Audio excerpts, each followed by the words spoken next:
ጀግናዋ ታታሪዋ ሰራተኛ እንግዲህ በፍቅረኛዋ ምክንያት የደረሰባት ነገር እጅግ በጣም በጣም በጣም ያሳዝናል። ከአእምሮ በላይ የሚዘገንን ነገር የደረሰባት ቢሆንም ግን በጣም ተአምራዊ በሆነ ጥበቧ የ21 ዓመት ልጅ ናት። እንግዲህ የሰራችው ጀብድ እጅግ በጣም የሚገርም አገራችን ላይ ይሄ ነገር ወደ ፊልምነት ቢቀየር ዓለምን ነው የሚያስተምረው ብዬ ነው የማስበው። ለዓለም ሕዝብ በጣም የሚያስተምር ታሪክ ነው ያላት። በጣም የተገረምኩባት እጅግ በጣም ከቃላት በላይ ናት ለእኔ ማለት ነው። ትላንትና በሰራሁት ቪዲዮ ብያችኋለሁ። እባካችሁ ይህንን ቪዲዮ ገብታችሁ እዩት እባካችሁ። ለሁላችሁም ትምህርት ይሰጣችኋል።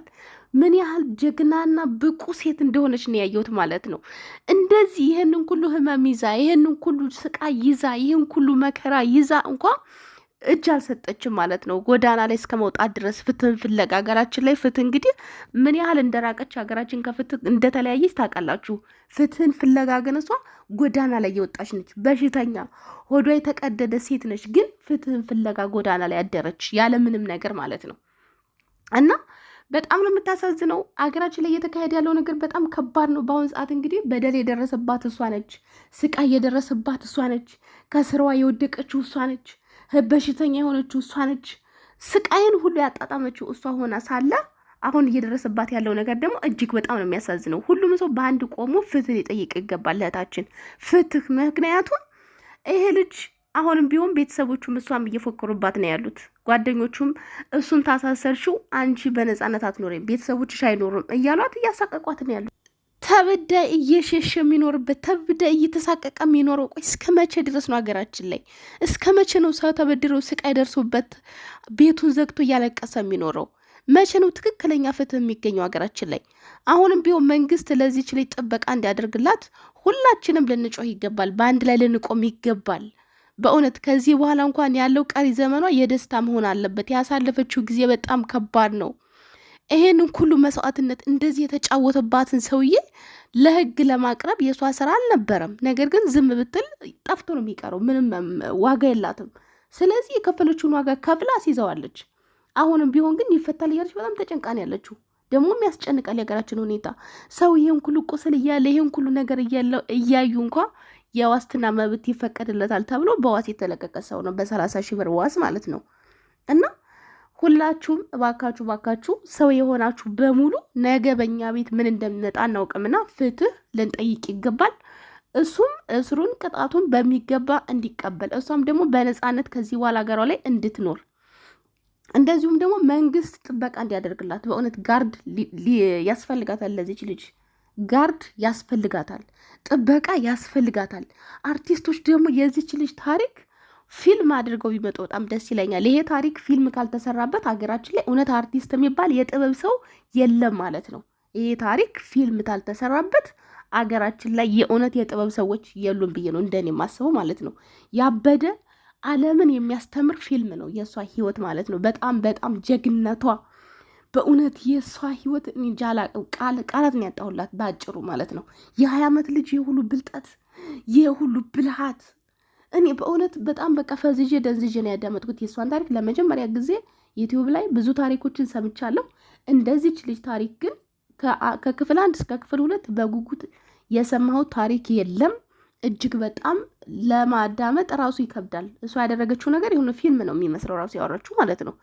እና በጣም ነው የገረመችኝ። በጣም በቃ የምትገርም ሴት ነች። አገራችን ላይ አሁንም በጣም ብዙ ሴቶች እየተጨቆኑ ነው ያሉት። ብዙ ሴቶች በራቸው ዘግተው በቤተሰቦቻቸው እየተዛተባቸው፣ በልጆቻቸው በተለያየ ነገር ዛቻ እየደረሰባቸው በራቸውን ዘግተው የሚያለቅሱ በጣም ብዙ እንደሆኑ እርግጠኛ ነኝ እኔ። ስለዚህ ይችን ልጅ ወደ ከፍ አድርገን ፍትህ እንድታገኝ ካደረገን ሌሎቹ ደግሞ ምናልባት ትንሽ ፍራቻ ሊኖራቸው ይችላል። ገባቸው? ትንሽ ሊፈሩ ይችላሉ። ብዙ ሰዎችን እኮ አይተናል። ብዙ ስቃይ እየደረሰባቸው መሄጃ የለኝም፣ ልጄ እንዴት አድርገዋለሁ፣ አርግዣለሁ፣ ብዙ ነገር እያሉ እየተረገጡ በሽተኛ ሆነው የሚኖሩ ብዙ አሉ። በወጣትነታቸው ሆዳቸው ላይ እየተጨፈረባቸው መሀን የሆኑ ሁሉ አሉ። እና ይቺ ልጅ እኮ ፈጣሪ አትርፏት ነው እንጂ ስንት እኮ ህይወታቸው ያለፈው። የቀነኒን ታሪክ እንግዲህ 10,000 ጊዜ መደጋገም ምንም ብንደጋግመው ራሱ ፍትህን አላገኘችም። ቀነኒ የምታውቁት ነገር ነው። የሆነውን ነገር እንግዲህ ምንም በስተመጨረሻ እንኳን ራሱ አደረገችው ብንል እንኳ ማለት ነው። የደረሰባት ነገር ግን አቢውዝ ተደርጋለች፣ መከራ ደርሶባታል፣ ተደብድባለች፣ ከንፈሯ ሲሰነጠቅ ስንትና ስንት ሆዷን እየረገጣት ስንትና ስንት። ይሄ እንግዲህ በመረጃ ወንድሟ ያወጣው ነገር ነው። በመረጃ በማስረጃ አስደግፎ ማለት ነው። የፈጠራ ታሪክ አይደለም። ገባችሁ? ይሄ ሁሉ ነገር ደርሶባት ነው ህይወቷ ያለፈው። አልፈቀረች፣ ይኸው ተረሳች። በአንድ ሰሞን ሶሻል ሚዲያ ላይ በጣም ስለ ቀነኒ ፍትህ ያልጠየቀ ሰው አልነበረም። በጣም ብዙ ሰው ፍትህ ጠይቆላታል። ፍትህን ግን አላገኘችም። በቃ አላገኘችም። ገባችሁ? ግን አሁንም ቢሆን ብዙ ሴቶች አሉ እየተሰቃዩ ያሉ ሀገራችን ላይ። ለምንድን ነው ፍትህ የማይሰጡት? ለምንድን ነው ተበዳይ ሆነው የሚደበቁት? ለምንድን ነው ፍትህ ተበድለው ስቃይ ደርሶባቸው ቁስላቸውን ችለው በራቸውን ዘግተው ሌላ ዛቻ እየደረሰባቸው የሚኖሩት? ለምንድን ነው? በሀገራችን ላይ ህግ የለም እንዴ?